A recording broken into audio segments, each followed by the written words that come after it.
You're listening to the Coop Homeschool Podcast. This is your podcast for community, humility, and joyful fun in homeschooling. I'm Mandy. I'm Jessica. And this is The Coop. Today is Gameschooling. Ooh. We're going to interview my husband, Jake, on games and using them for educational purposes. So fun. He really helps facilitate playing games in our home and regularly introduces new games to build our kids' repertoire. So, and he's a master of D&D. Dungeons and Dragons. He's got a lot of experience, that's for sure. I actually feel like I need to learn Dungeons and Dragons so that I can actually fully enjoy Stranger Things. Oh, for sure. Yeah, definitely. Yeah. So, before we get to that interview, Mandy, what's your scoop on the Coop? Okay, so tonight, before we filmed this, yes, our family did a favorite game of ours called Jackbox. Okay. And Jackbox, it's actually an online game. So you buy it in like a party pack of $20 to $30, and it comes with like 4 to 5 games. And the games are like designing t-shirts or a themed trivia game or faking it, where one person's a liar, but you don't know. Oh. And you have to like point and hold up fingers, and then you have to guess who didn't have the right prompt. Okay. So it also involves designing inventions, but you pick your game. Like, so if it's the joke making one, then you're giving these prompts and you have to give the punchline. Yeah. And so it's very creative and it's fun, and the kids love it. And so everybody has their tablet or your phone. You can, when you make your t-shirts, you're drawing images, and then you're giving slogans, and then they mix them up, and then you vote on which t-shirt. So it's really fun. Yeah. And you use your TV, and so you can have up to 10 people playing. So we finally have all of our kids reading. Yes. So now Jackbox has opened up so many more fun experiences for us because we have 5 of us. So we can play games like Split the Room, and we have another voting person in there. But you have to know how to read. Yeah. So now it's on. It's real. Yeah. And the time flies. So we played for about an hour and a half, and the kids were bummed that we were already stopping, you know. So it was just a really fun time. So. Okay. So my scoop is that we had to upgrade our tarantula habitat. And it wasn't something we were fully prepared for, but we realized that the tarantula was starting to be very interactive every time we would feed it a cricket. My daughter was like, he's trying to like climb on me and reach up when I open the little... Oh my word. Yeah. So we thought, okay, well, it's time to do something and give him a bigger habitat. So we went to the reptile store, and it was fun to kind of go in with an idea and to ask for advice. And so she got to practice that skill of asking for help with this. And we were pointed in the direction of some terrariums, and she chose the one she thought was best, and then we got to set it up, and she was so excited to set up this new terrarium. And it's just a renewed excitement in this pet. You know, a lot of times it just becomes the regular thing to make sure you feed it, to look in at it, to make sure it's doing what it needs to do, but there's just this renewed interest. And now we have a lot more visibility into the tarantula, and so we've actually been watching him more. It's like TV. Yeah, we don't actually know if it's male or female, so I'm saying him. We've named it Anansi. Oh, yeah. And so we watch Anansi, and now we watched him go and attack his cricket. It was really intense. It was really, really. It was like a national. You showed that video to me. It was like a National Geographic. Yeah, it was really cool. I know. I kind of want to just do a time lapse and watch what he does. You should. Yeah. But we keep it dark and in slow there motion. Yeah. And a slow motion. That'd be really cool. When you, yeah. And so it's just a joy to be able to watch her hard work in earning this pet and taking care of it, and just see that she still has joy in it. That's so cool. Yeah. All right. So we're going to get to our interview. And now we're here with Jake. In the flesh. And tell us a little bit about your background with games. Well, I have been playing games my whole life, so that's about 25 years. Oh, yes. We're still young. All the way into adulthood, I've been playing. And I would say for, I don't know, the last 10 or 15 years, I've been playing games as an adult with a lot of my friends, and for the last, I don't know, 8 or 10 years since we've had children, I've been getting to play a lot with them as well. Mm-hmm. So a lot of experience playing games, board games, all kinds of games. It's kind of one of my hobbies. Yeah, I love it. I've noticed that about you since early on, that you would go and you'd sit with the kids and you teach them a new game, and you had the patience, and there are all these games I had never heard of. So it was really cool just that my kids got to be part of that too. Yes. Yeah, I love playing games with the children. I think it's a lot of fun to share new experiences with them, and help them cooperate with each other. And I guess I'm getting a little ahead of the script, but that's one of the big benefits to playing amongst the family. Yeah. Well, tell me more. Why are games beneficial for children?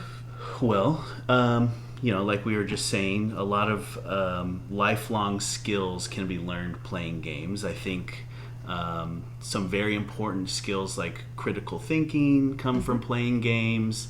The ability to cooperate with other groups and people is really important.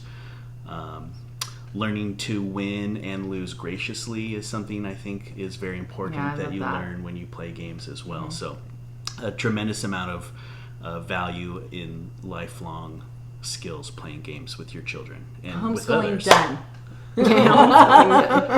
Yeah. And so you mentioned that. Do you have anything more specific on what type of skills are developed through games? Starting very young, you can learn a lot of reading skills, different cognitive skills like that. You learn to read, you learn to count, you can learn how to follow rules, and how to participate with others and in mixed groups and those types of things. So you're constantly interpreting symbols. Our son is only 4.5, but he's been pretty good at Uno for the last 6 months or so, because he understands the symbolism on the cards. He may not read reverse, but he knows what the symbol looks like. But now he's getting that literacy connection. Mm-hmm. Yeah, all children have the opportunity to learn fine motor skills. Picking up pieces and moving them is something that we take for granted as mature adults, but that's a skill that is learned, moving 4 spaces and stuff like that. Like Sorry was an early game we played, and it was just because that was a game I grew up in doing. And then when a new kid would come along and start playing, I was like, oh, I didn't realize all the things they don't know how to do. Right, count 1 square at a time, not 1, 2, 3, 4, 5, and move 20 squares. And seeing the space versus the line. Absolutely. Yep. Spatial recognition. I mean, there's all kinds of things that you don't really think about that you take for granted as an adult that can really be honed and reinforced by playing different types of games.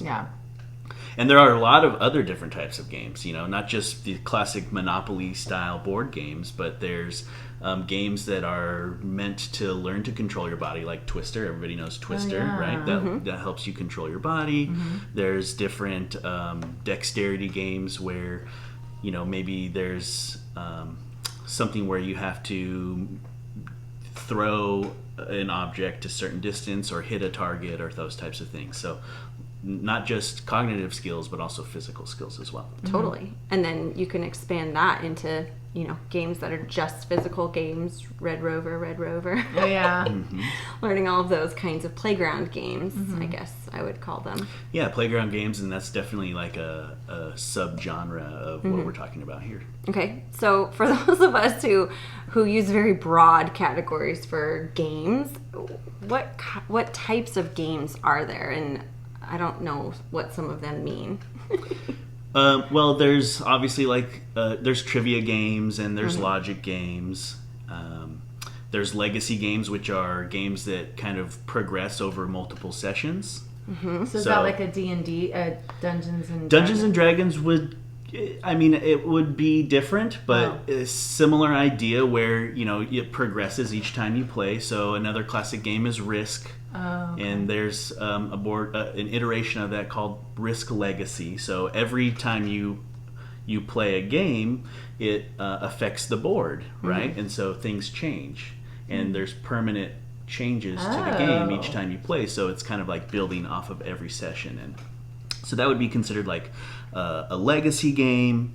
There's engine building games where you try and just start rolling in the direction in a certain direction where you're accumulating different resources or those types of things. So there's many different genres of game that exist for everybody to take advantage of. Awesome. How do you know what games are best suited for your child? Like, how do we figure that out?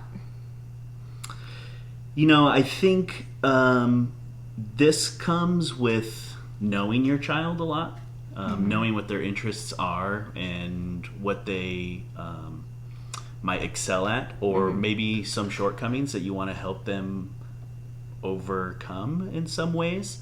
But I think there are so many different types of games that it's really about trial and error, right? So there's nothing wrong with picking up a game used at somewhere that you can get used, like at a used bookstore or something. Sometimes they'll sell a game if you want to get something cheap and just try it out, or borrowing games from friends and family in order to try something out. But I think, in my opinion, the best way to do it is through trial and error, just to find what you guys enjoy and go from there. Yeah. How do you find new games for our family? He'll come in and he'll be like, oh, I have a new game arriving. How do you know to try those games and whether we are going to enjoy them? Yeah, so for the last 10 or 20 years, we're kind of been experiencing a renaissance of games, right? So we all grew up playing the classical games, but I would say in the early to mid 2000s, maybe 2010s, it really started to pick up, and there's a tremendous amount of a lot of resources online. And I think probably the most popular one is a website called Board Game Geek. They do a great job of promoting new games or popular games. They have reviews on there, so you can kind of see firsthand what it's like playing a game. Amazon and YouTube do a great job as well. It's not hard to just search popular or fun games on the internet, and I think that that's probably the best way to do it. But honestly, my favorite way to learn about new games is through personal recommendations or hanging out with your friends, going to a game night and getting to play a new game with people that you enjoy spending time with, and learning firsthand about a game, and then maybe saying, ooh, this would be really great for my family, and bringing it home. Awesome. So let's talk a little bit about game culture and manners. How do you build a good game culture or game manners for playing as a family or when playing with friends? Are there any pre-talk or culture rules or during game talk that can help with that? Well, I would say you build your own personal family game culture through playing games together, right? You don't just decide that this is how our family is going to play a game, but you actually do it. And then over time, as you continue to play games with one another, that culture will start to naturally just build upon itself. True. You'll start to come up with your own, specific house rules for certain games. But of course, it's on us as the adults to be the leaders and to set the example of what it's like. And you always want to emphasize having fun. You always want to be communicative with one another, of course, and be helpful and encouraging to especially the littlest, but also maybe the older children who might take it a little too serious, and set the example. Say, hey, we're just trying to have fun here, but give everybody an opportunity to participate and have a voice and share it, right? And then if an issue arises, you can address it, of course, and then those types of things over sessions and periods of time, start to build your own personal family culture. Yeah, it's just occurring to me right now how it's really laying the groundwork for future teamwork as an adult, right? Mm-hmm. In the business culture, and figuring out how to work as a team. Yeah. Even though games, you're not necessarily on a team, but I know I get really frustrated if someone takes a really long time till their turn or gets distracted and starts playing with something else, and I'm like, no, this is not the time for that. You don't play with, and in the work culture it would be they're playing on their phone, right? Mm-hmm. And they're not paying attention. Yeah. It sounds a lot like socialization, just mm-hmm. relating it to some homeschool conversations we've had where kids learn how to play in a group by playing in a group. They learn what's not accepted in that social situation. They learn if they're going to throw a tantrum about something, they're not going to get to play with their group of friends because the friends are going to move on from it. No one's going to coddle that tantrum, and so it sounds like you're saying the best way to do that is just to play. And I love that because that wouldn't occur to me naturally, which is so funny. I'm a prepper, so I would want to lay the scene. I would. If you cry about losing, then And you can, every family has their own rules and expectations, and presumably your children understand you and the expectations that you have, right? But it's also not wrong to say, look, we're here to have fun. Yes. Don't take it too seriously, but also make sure that you're, this is what we're doing right now. Try not to get distracted. Of course, if you have very little children, you're going to want to be, more gracious mm-hmm. and help them along. But again, as you continue to play more and more with each other in this sort of setting, then they start to understand in the setting what's expected. Yeah, I love that. Let's go. What are some game culture, manner, etiquette rules that you think are typically necessary for setting up or building a good game etiquette in your home? Like, are there anything that you really hone in on for our kids in particular that you want to reinforce, or? Well, I think the number one thing when you're playing games is just to have fun. Yeah. Right? You want to make sure that that's the priority and that everybody's having a good time as much as you can. But also a spirit of cooperation mm-hmm. and encouragement is really important. Of course, no cheating, mm-hmm. right? That's really important. It helps. That's a skill, going back to what we were talking about earlier, a lifelong skill, but that should be an expectation that's set. No cheating. Some children are more prone to cheat than others, mm-hmm. so you just want to be aware of that with mm-hmm. your own family and kids. And I think everyone should be welcome at the game table, mm-hmm. right? You should have a welcoming spirit. So I definitely like to involve all of my children, or That's nieces cool. and nephews, mm-hmm. or friends, and those types of things. Even if it's just being on your team to be exactly. involved yeah. in exactly. the gameplay. Mm-hmm. Some kids are really competitive, and they want to play yep. in a real competition setting. How can we manage that when they're being asked to play in a group where maybe the youngest kid still needs some assistance and they feel that's unfair? What's your opinion on that? Well, you say, how do you manage? I think this is something that's very difficult to manage. Yeah. Right? But I also think that it's an opportunity for growth. Yeah. Right? Mm-hmm. So, again, it comes down to learning these different types of skills and how you interact with different types of people. Mm-hmm. And I think the more competitive children should be encouraged to maybe tone it down a little bit every once in a while, and the less competitive children should understand that maybe this is a competitive game time. Mm-hmm. So being very clear about those expectations mm-hmm. to start. And that's really puts you on a path of personal growth.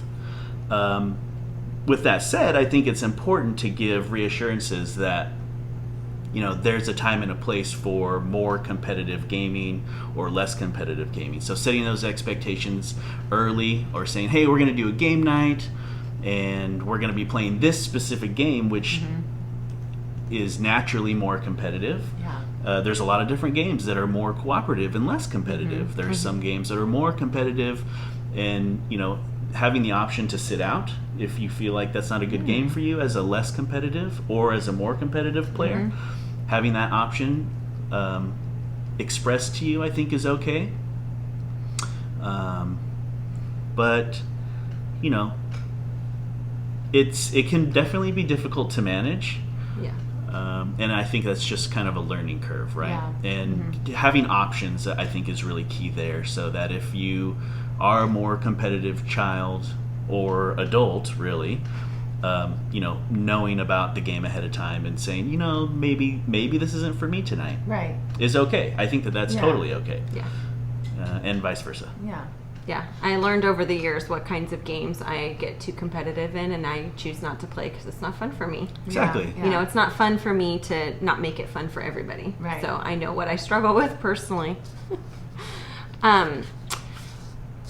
When you're in the middle of a game and one child starts losing interest or getting distracted, how do you handle that, or how do you recommend one handles that? I wanted to ask this question because we had for years this situation, and this one child would exit halfway through the game, and it was very frustrating for some of the game players because then it changed the dynamics of the game.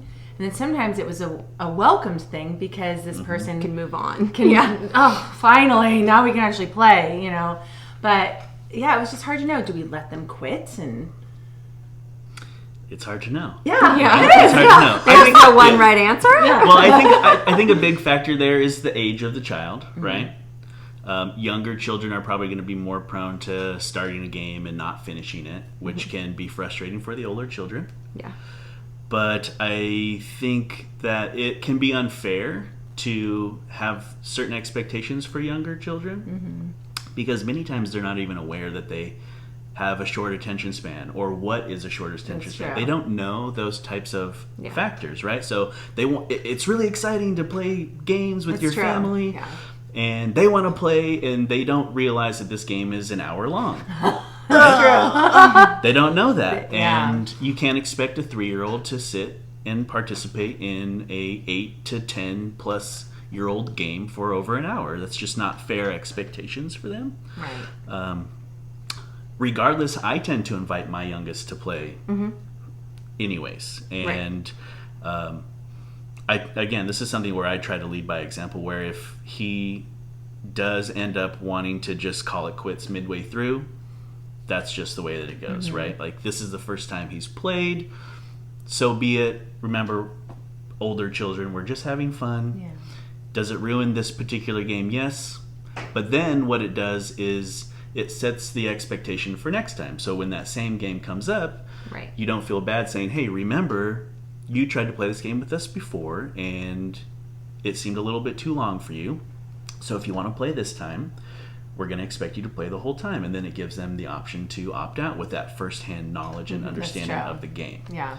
And making sure that, I feel like a lot of times we have expectations on younger children, and they can be totally unfair. Yeah, That's true. But also giving them the opportunity to participate at least once so that they can get that experience, and then, you don't feel so bad saying, this time I don't think you're going to play with us because this is a longer game, so maybe it's better for you to find something else to do. Yeah. Okay. And with our son, I feel like he remembers that.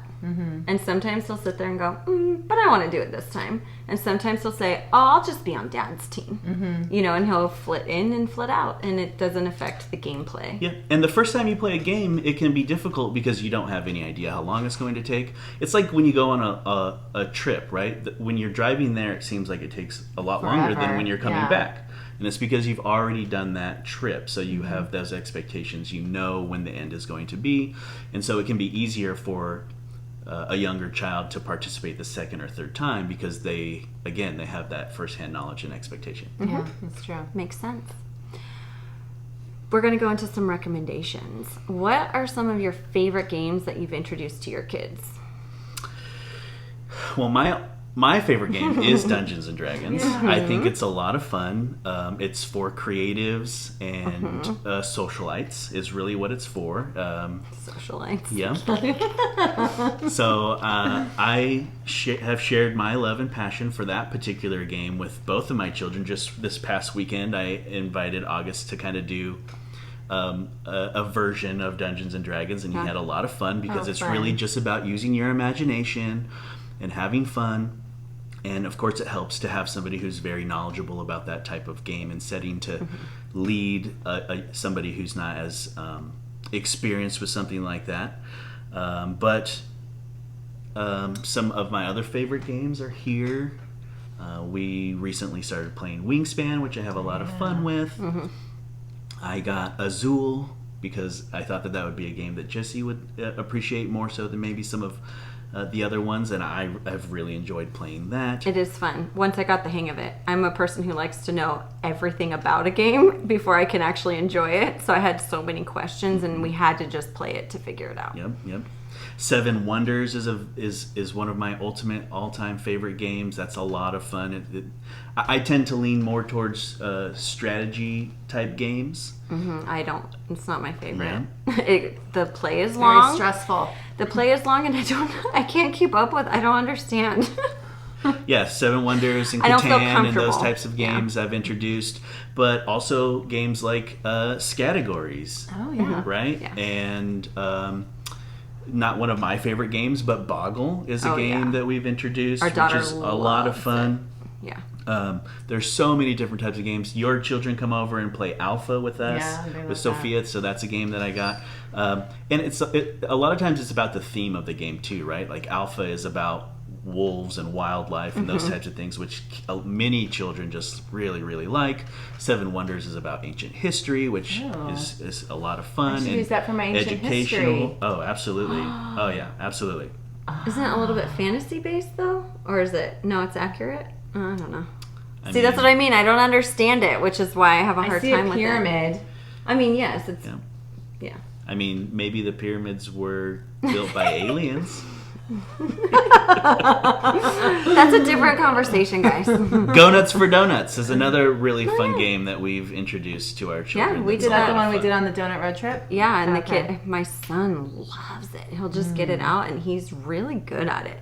I have to say, it's because you encouraged him to play at whatever level he was capable of playing that I stopped underestimating a child's ability to grasp something. Absolutely. You know, he might not have strategy when he plays, but he gets the concept of playing, and this is just reinforcing gameplay, you know, even if there's no real outcome at the end of the game. We're having a good time. And That's why I liked Banana Split. My 3-year-old Yep. was playing Banana Split. Just knowing it's your turn, you need to get these 3 toppings. Exactly. Here's the 3 toppings. I cannot tell you how many times we've sat down and played Banana Split. yes, thank you for giving it to us. Well, it's dessert related, so. Yes, perfect. We like to do Go Nuts for Donuts and then follow it up immediately with Banana Split. Well, it inspired fun. a whole birthday party That's dessert. true. Yeah. It did, and you right. you made the desserts. That's Yeah, Yeah. that's so cute. Fun things. For families that are not big on games, what might you recommend for them as a starting point? I was thinking about this, and so for young children specifically, I say start with a deck of cards, right? That's the best way to get young, 2-3-year-old children playing games with a deck of cards.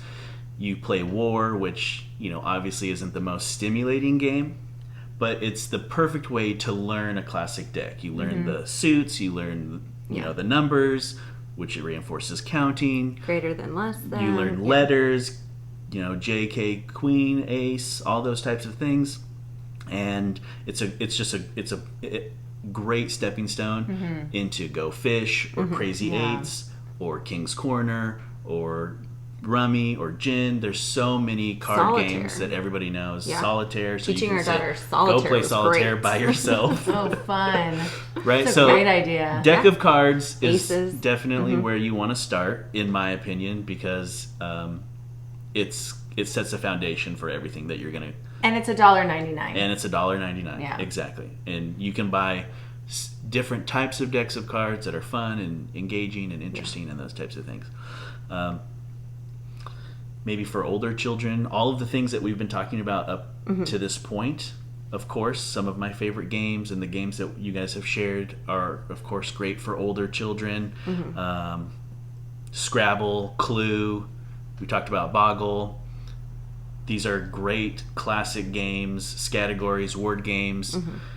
Pictionary is one of my favorite ones. I haven't actually introduced that one yet, but I love doing Pictionary. These are great for older children, for the next step up. Well, the Harry Potter Trivia Pursuit. So I don't enjoy that so much because I didn't read the books. Right. But my husband loves to play that with the older two who really paid attention to the books. And they actually get a lot of the questions right. Oh, it's for sure. amazing. Yeah. I never thought Trivia Pursuit was something that anyone could actually do. So, but the Harry Potter one makes more sense to me. At least it's a honed in topic. Yeah. I'm just wondering, if there are other Trivia Pursuits that are book-based. Oh, for sure. Yeah. Absolutely. Themed classic games are a great way to kind of shake it up, right? There's so many iterations of Monopoly. That's true. We have Harry Potter Clue. You said Harry Potter Trivial Pursuit. There's all different types of these different iterations that can, make it a little bit more fun and engaging, and maybe focus more on Trivial Pursuit is such a wide range of trivia. It's like Jeopardy, really. Yeah, right. But if you can focus it more on a specific interest, then you can really get your kids to engage with that. Yeah. And, when you have family with mixed age groups, I would just say, and you said it already, don't underestimate what your younger children can do. Include them in a game that's designed for 8 or 10 plus and see how they will surprise you. I've had to advocate for our son with the cousins sometimes because they'll see on the box it says ages 8 and up. Oh, right. Yeah. And they'll immediately start to exclude him. And I'm like, wait a second. He can be on someone's team. Explain to him. I think he'll understand more than you think. He may not win because he doesn't understand all the concepts, but I think he can keep up. Yeah. Absolutely. Yeah. I mean, we went on a family road trip with his Nana, and she was playing Uno with both of my children, just the 3 of them, and he would win. Oh, really? He would beat them. Oh, cute. Right? So you don't want to underestimate. Of course, he didn't win every time. Right. But he knows how to play Uno, right? For so sure. you don't want to underestimate what younger children can do. Of course, you want to make sure that you're being helpful and encouraging and offering to team up if that makes sense, and then being gracious if they have a shorter attention span and those types of things. But all the games we've talked about are great for mixed age families. Awesome. All right. Any parting wisdom that you'd like to share with us? I would say make time to play games with your family. I cannot overstate the value of that type of time together. It builds bonds.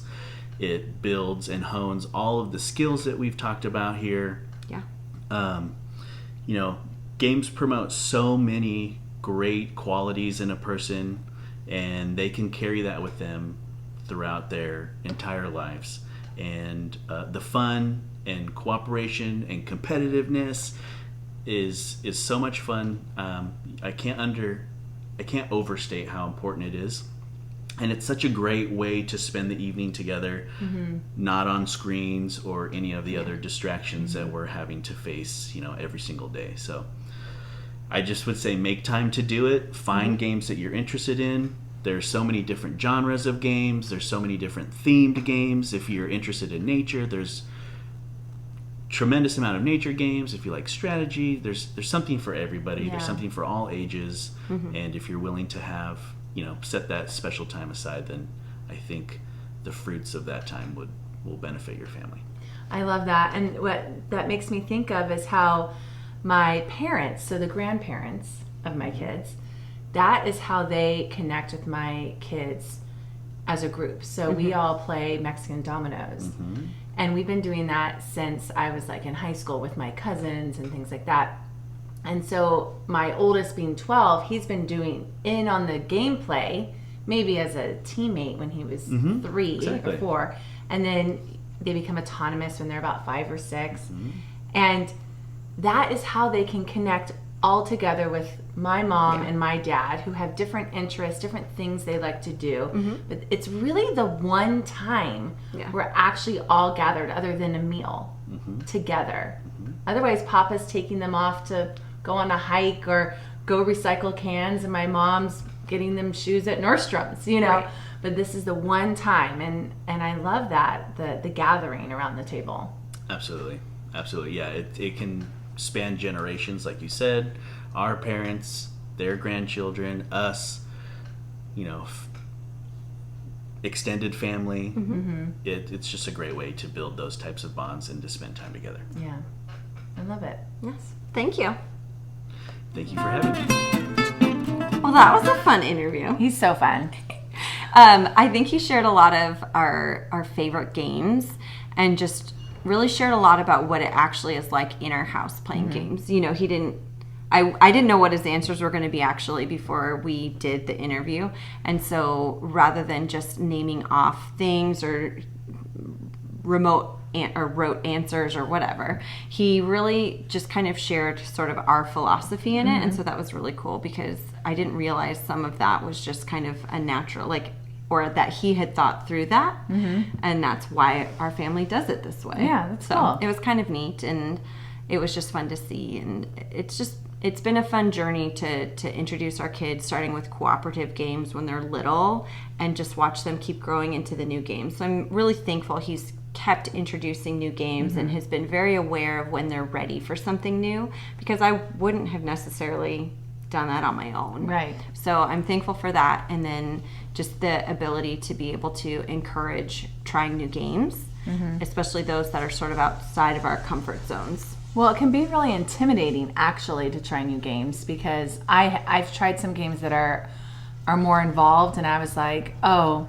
never mind. Yeah. And then I've returned it to the library, the Lindy Library, because I was like, we're not going to do this. Too much work to learn this game.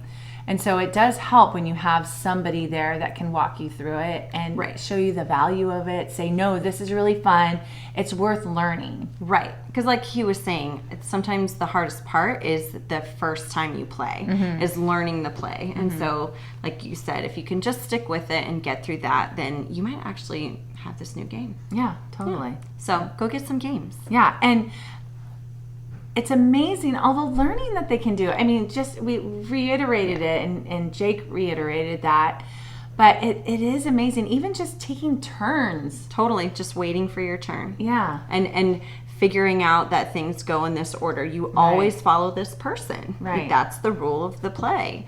And so it's just great learning all around. Yeah. And we link all of these games in our show notes. So if you're curious to learn more about any of these or didn't quite catch the titles, we'll have them all in our show notes. All right. All right, Mandy. All right. We have a new segment for you that we're trying out here. Yeah. And it's called Things I Never Knew Before Homeschooling. Oh. I mean, yeah, there's so many things I did not know before homeschooling. Yeah. What didn't you know, Mandy? Okay. So I didn't know about a shortcut when you're multiplying numbers times 5. First, I'm going to tell you how I found out about it. Yes. Okay. So my youngest wants me to watch her math lessons before teaching it. Well, she wants me to teach it. So I need to watch the math lesson before I teach it. Right, because you like how Mr. Demi teaches it, and you want to teach it the way he does and present it that way. Yeah. Definitely. So she's on a book called Gamma that's doing multiplication, and we're moving very slowly through it because multiplication takes a long time to learn, and you use it for the rest of your math life, right? Right. And so I'm watching the multiplying by 5s, and Steve Deming is talking about skip counting and learning your 5s timetables and the patterns of a 5 and a 0. But then he introduces this quick shortcut for multiplying by 5 for larger numbers. And here's the shortcut that I never knew before homeschooling. If you're multiplying a higher number than 12, like, with 5, or really any number, you just add the 0 and then cut the number in half. So, for example, 5 times 14, you act like it's 10 times 14. So you do 140, and then you divide that by 2 and it's 70. Whereas we memorize 5 times 5 is 25, right? Easy enough.